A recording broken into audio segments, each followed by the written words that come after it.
1, 2, 3. Assalamualaikum warahmatullahi wabarakatuh. Waalaikumsalam warahmatullahi wabarakatuh. Alhamdulillahirrahmanirrahim, kita bisa bertemu lagi di pertemuan ke-13 ini. Di sini kami dari kelompok 4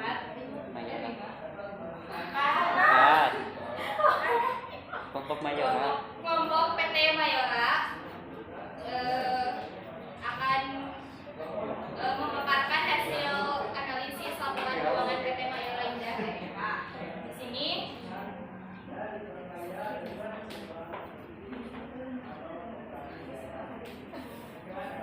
sini ada Teh Siva. Anggota kelompoknya ada Teh Siva, Iqbal, saya sendiri, Reza, Maya, Ahmad Naufal, Mutia, sama Kafiani.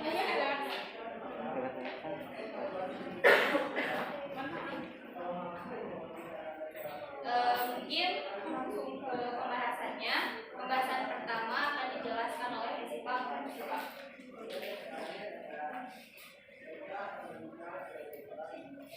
Di sini ada laporan posisi keuangan periode 2020-2021. Sebelum masuk ke laporan PT Mayora, ada yang tahu nggak laporan posisi keuangan itu nama lainnya apa? Masih ingat nggak di akuntansi apa?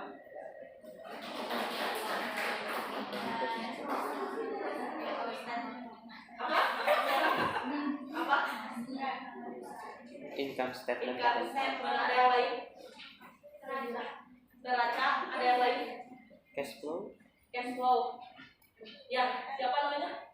Terima kasih Sinta. Nama lain dari laporan posisi keuangan itu neraca atau balance sheet ya. Bisa tahu nggak di dalam balance sheet ada apa aja? Dalam neraca. Di dalamnya komponennya ada apa aja? Ada aset, Aset, apalagi? Hutang. Hutang sama Modal. modal, benar. Karena pedoman atau acuan atau patokan dari akuntansi itu adalah harta sama dengan Hutang tambah modal. ditambah modal, ya benar. Nah, berikut adalah laporan posisi keuangan PT Mayora Indah TBK yang akan dianalisis oleh kelompok kami. Nah, di sini ada komponen yang pertama, ada kas setara pada tahun 2020 yaitu 3.777.791. Kemudian 2021 ada 3.009.380. Kemudian nomor 2 di tahun komponen persediaan 2020 ada 2.805.111. Di tahun 2021 ada 3.034.214. Kemudian nomor 3 ada aktiva lancar. Aktiva lancar ini di tahun 2020 nominalnya sebesar 2.838.729.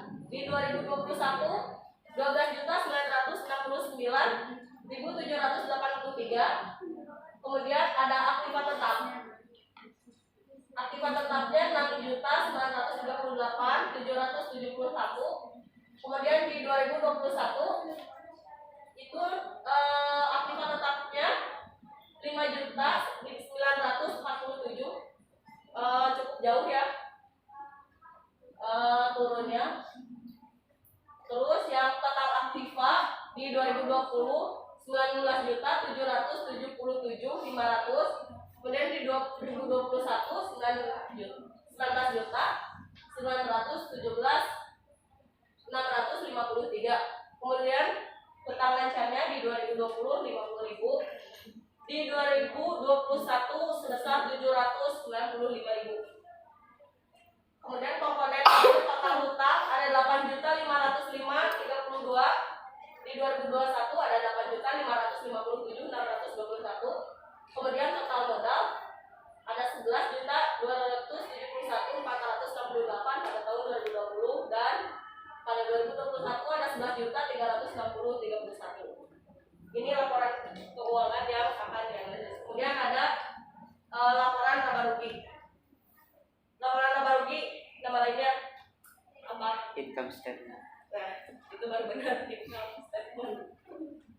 di komponen income statement itu yang tidak ada di laporan keuangan. Kalau di laporan keuangan ada harta, utang, modal, berarti laporan laba rugi ada Beban. dan Pendapatan. pendapatan. Di laporan laba rugi itu kita bisa melihat profit atau loss sebuah perusahaan, keuangan perusahaan ya. Nah, berikut laporan laba rugi periode 2020-2021 PT Mayora. Komponen yang pertama penjualan bersih tahun 2020 24.476.953. 2021 27.904.558. Kemudian yang kedua ada harga pokok penjualan. Di 2020 ada 17.177.830. Di 2021 ada 20.981.574. Kemudian ada laba bruto itu apa?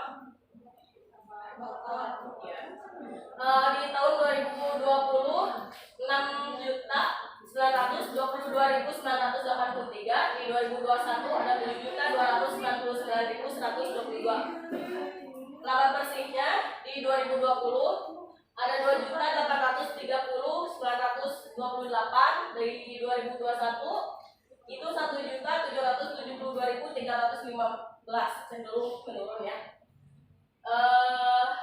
Ada laba sebelum pajak penghasilan. Di 2020 ada 2.683.890. Di 2021 1.549.648. 6 tahun laba berjalan. Di 2020 ada 1.211.052. Di 2021 ada 2.098.168. Kemudian terakhir jumlah pendapatan komprehensif tahun berjalan. Di 2020 2.044.604. Di 2021 1.295.328. Sekian. Terima kasih. Yang sudah merupakan materi pertama. Selanjutnya ada materi mengenai rasio likuiditas yang akan dipaparkan oleh Untuk selanjutnya kita akan menjelaskan mengenai analisis laporan keuangan, yaitu di mana ada unsur rasio likuiditas. Di mana rasio likuiditas itu adalah dapat dikatakan bahwa likuiditas merupakan kemampuan kita dalam sebuah perusahaan untuk memenuhi kewajiban keuangan jangka pendeknya, yang harus segera kita penuhi menggunakan aktiva lancar pada saat ditagih untuk mempertahankan likuiditasnya. Nah, ini analisis yang berdasarkan rasio likuiditas berdasarkan laporan keuangan PT Mayora Indah Tbk yang telah disajikan dalam laporan posisi keuangan serta laporan laba rugi selama 2 tahun terakhir, yaitu 2020-2021. Di mana ya rasio likuiditas di sini memiliki beberapa aspek, diantaranya yaitu adalah current rasio, ada cash rasio, dan quick rasio gitu. Nah selanjutnya itu untuk poin rasio likuiditas, yaitu current rasio, di mana ya jika dilihat dari current rasio 2020 ini gitu, kemampuan perusahaan dalam menutupi kewajiban jangka pendeknya yaitu sebesar 256,77%, di mana yang untuk rumusnya itu ada ya current rasio sama dengan tanam aset atau aktiva lancar dibagi dengan ya utang lancar dikali 100, di mana untuk ya current rasio dari tahun 2020 itu ada aktiva lancar itu ada 12.838.729, dan utang lancar itu ada 50.000 dikali 100 sama dengan 256,77%. Nah, di sini ada current rasio tahun 2021 gitu, di mana ya untuk aktiva lancarnya itu ada 12.969.783, dan ada utang lancarnya itu ada 795 kali 100, itu ya 16,31 ya. Dapat dilihat dari current rasio itu di tahun 2021 kemampuan perusahaan dalam memenuhi kewajiban jangka pendeknya yaitu sebesar 16,31, sehingga dapat disimpulkan bahwa PT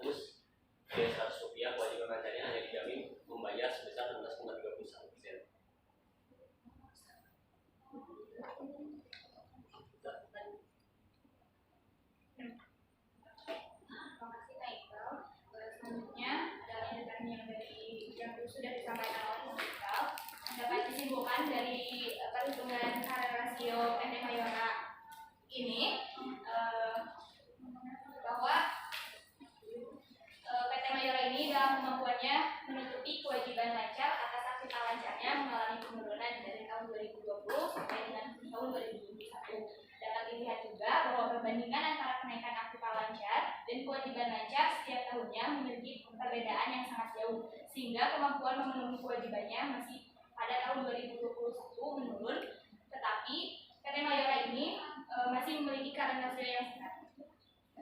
Selanjutnya mengenai materialitas rasio akan disampaikan oleh Dr. Nah, di sini saya akan menjelaskan tentang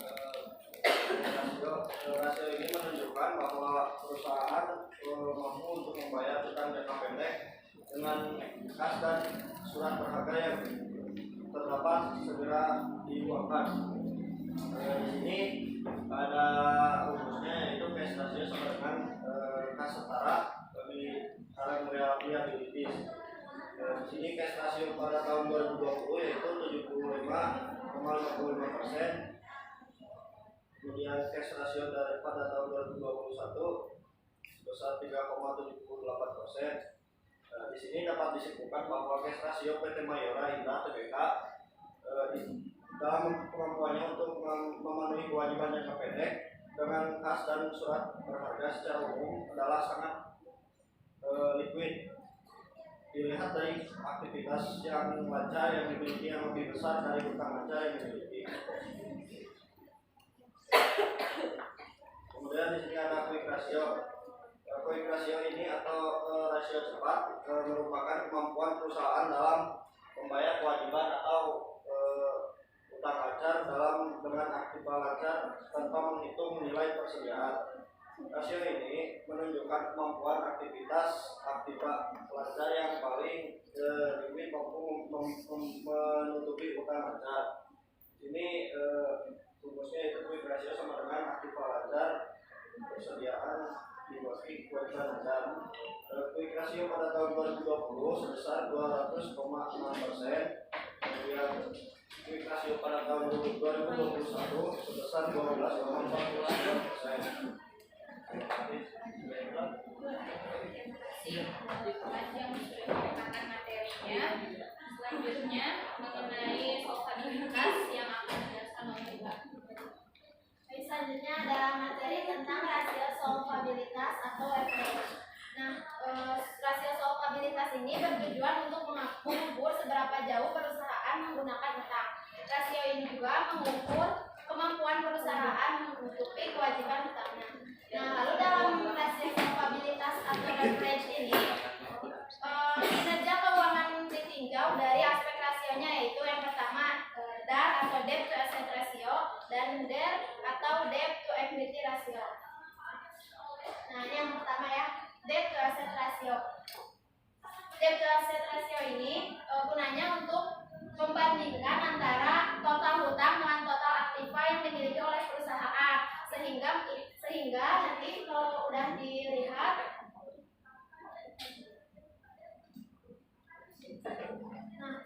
sehingga rasio ini nanti menunjukkan sejauh mana hutang dapat ditutupi oleh aktiva perusahaan. Nah, ini bisa dilihat ya rumusnya. DAR atau debt to asset ratio itu sama dengan total hutang dibagi total aktiva, di mana dari debt to asset ratio tahun 2020 ada 8.506.32 dibagi 19.777.500. Itu totalnya, total debt to asset ratio-nya 43%. Lalu yang 2021 itu 8.557.621 dibagi 19.917.653 sama dengan 42%. Next. Nah, yang selanjutnya ada total debt to equity ratio.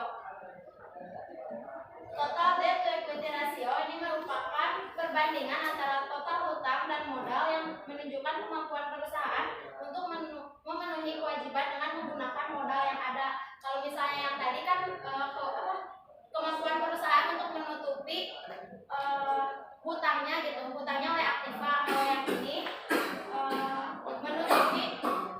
memenuhi kewajiban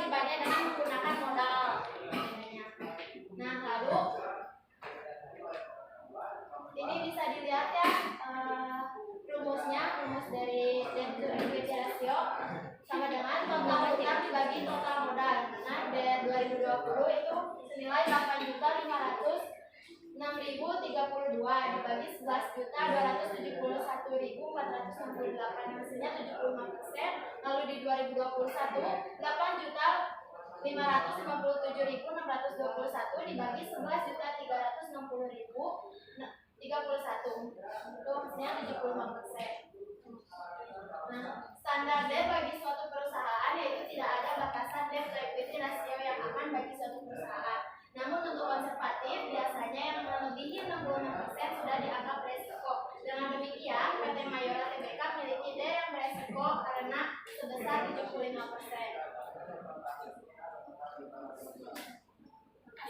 Terima kasih Bila untuk materinya. Materi selanjutnya mengenai rasio aktivitas akan dijelaskan oleh Mutia. Baik, selanjutnya ada rasio aktivitasnya. Rasio aktivitas yaitu rasio yang mengukur kemampuan perusahaan dalam melaksanakan aktivitasnya seperti penjualan, pengadaan utang serta memanfaatkan aktiva yang dimiliki. Dan bisa kita lihat di sini ada yang pertama dalam rasio aktivitas itu ada perputaran persediaan yaitu inventory turnover. Inventory turnover pada tahun 2020 yaitu sebesar 6,12 kali, artinya persediaan perusahaan berputar dalam 1 tahun sebanyak 6,12 kali. Bisa kita lihat rumusnya yaitu harga pokok penjualan OPP dibagi atau buat rata-rata persediaan. Di inventory turnover 2020 yaitu ada 17.177.830 dibagi 2.850.111 sama dengan 6,12 kali. Selanjutnya ada inventory turnover 2021 yaitu jumlahnya 20.984.574 per 3.034.214 yaitu 6,91 kali. Artinya persediaan perusahaan berputar dalam 1 tahun sebanyak 6,91 kali. Nah, di sini selanjutnya ada berdasarkan aktivitas perputaran persediaan PT Mayora Indah Tbk tahun 2021 menunjukkan bahwa selisih perputaran dari tahun tersebut sebesar 0,79 kali, mengalami kenaikan pada tahun 2021 sebab harga pokok dan rata-rata penjualannya pun mengalami kenaikan. Bisa kita lihat di atas rata-rata persediaan. Selanjutnya ada perputaran total aktiva atau aktiva keempat.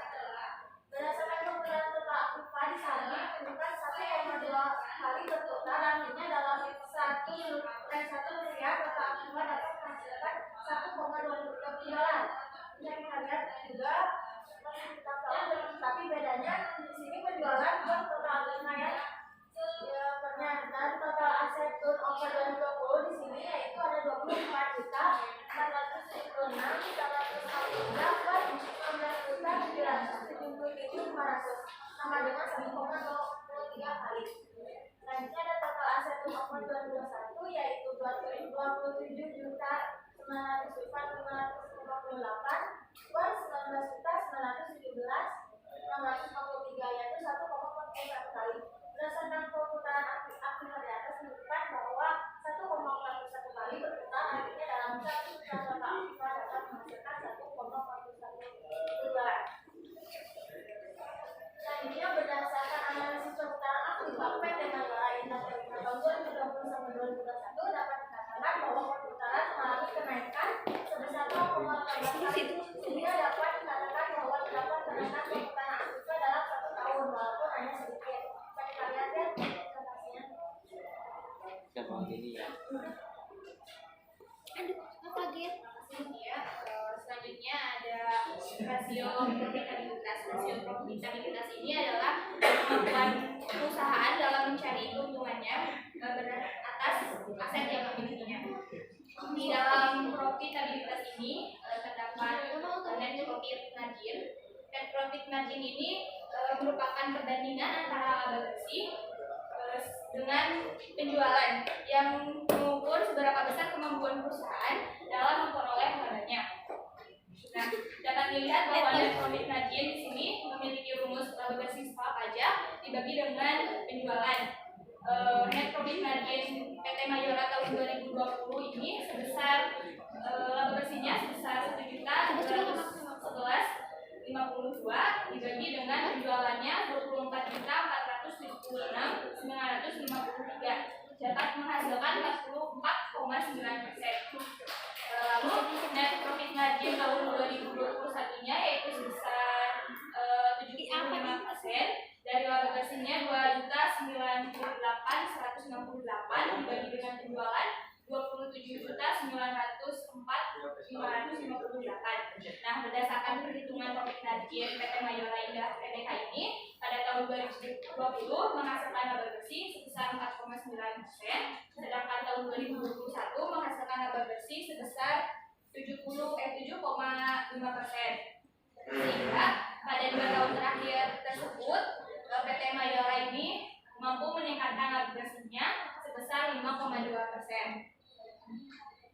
Selanjutnya dalam profitabilitas juga ada return on asset atau pengembalian atas aset.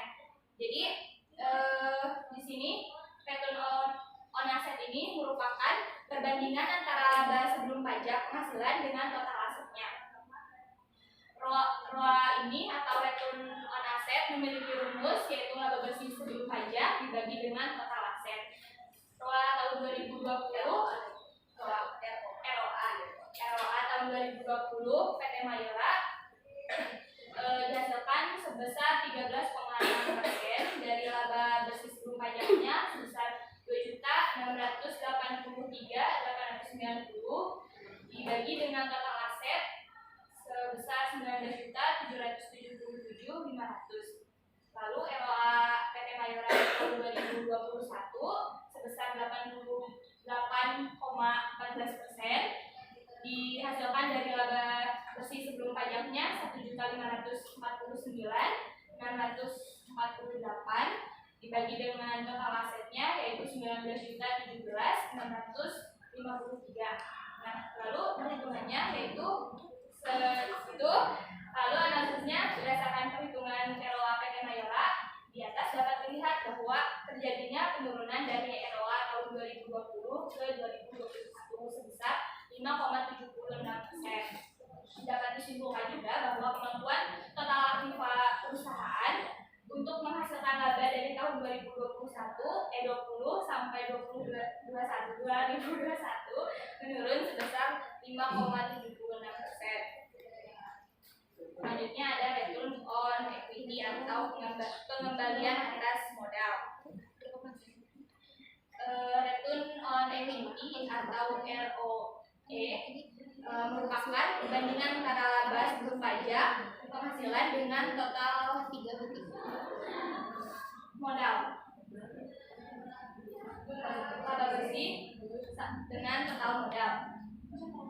Dapat dilihat bahwa return on equity PT Mayora 2020 yaitu dihasilkan 10,7% dari laba bersihnya 1.211.052 dibagi dengan total modal 11.271.468. Sedangkan return on equity PT Mayora tahun 2021 yaitu sebesar 18,4%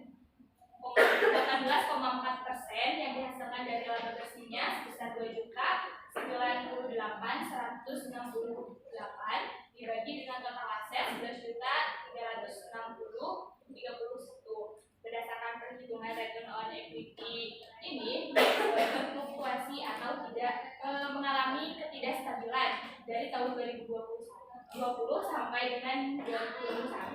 Hal ini berarti menunjukkan bahwa total modal perusahaan ini digunakan secara efektif untuk menghasilkan sebuah laba karena persentase return on equity-nya mengalami peningkatan sebesar 7,7%.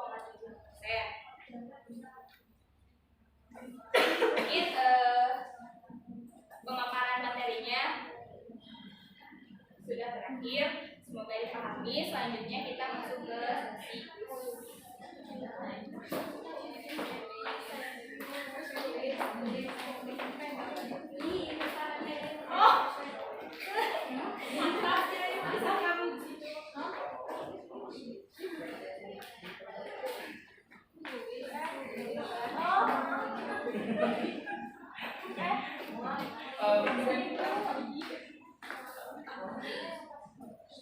Jangan disambungin.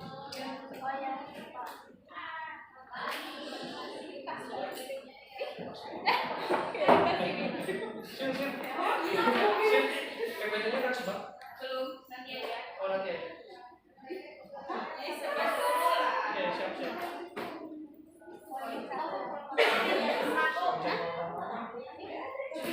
Pede banget ya.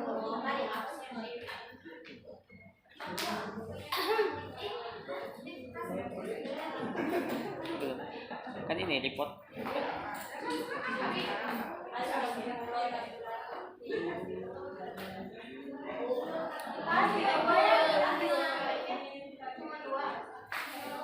Boleh lihat dulu gak?